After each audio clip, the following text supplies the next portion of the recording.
Nous sommes en 50 avant Jésus-Christ. La totalité du ciel de Gaulle est occupée par les aigles. La totalité ?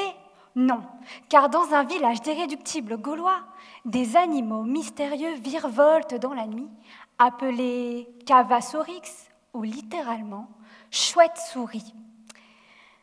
Au fil des nombreux banquets, alors que le sanglier et la cervoise coulaient à flot, le mot cava fut déformé en calva, devenant la chauve-souris. Volant avec grâce entre les arbres, elle mange les insectes qui ravagent nos cultures et qui nous piquent en toute impunité. Cet animal mystérieux, difficile à apercevoir dans l'ombre de la nuit, est pourtant bel et bien sous le feu des projecteurs. Porteuse de virus, la chauve-souris est à l'origine de plusieurs épidémies chez l'homme, et peut-être même la Covid. Alors que prélèvements, coton-tige et tests PCR font désormais partie de notre routine, moi, c'est ce que je fais depuis le début de ma thèse sur une chauve-souris de la Réunion, le petit molosse. Mon but est de tester si elles sont positives à certains virus et de chercher quand il y a des vagues épidémiques.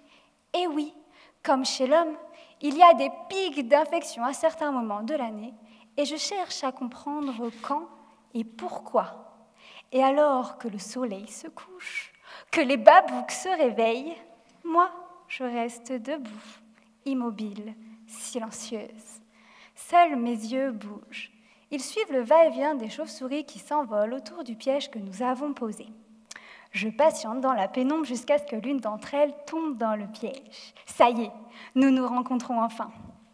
Les chauves-souris ne sont en apparence jamais malades. Donc, pour le savoir, je lui glisse délicatement un coton-tige dans la bouche pour récupérer un peu de salive. Et avant de la relâcher, je prends ma plume la plus raffinée et lui inscris un numéro sur l'aile pour pouvoir la reconnaître si nous nous rencontrons de nouveau dans le futur.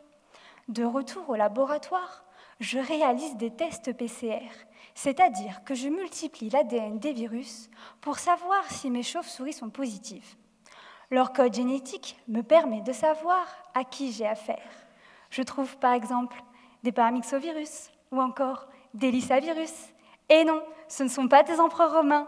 Vous ne les connaissez peut-être pas encore, mais les étudier permettra de mieux comprendre pourquoi certains d'entre eux émergent chez l'homme à l'heure où nous empêtons de plus en plus sur l'habitat naturel des chauves-souris.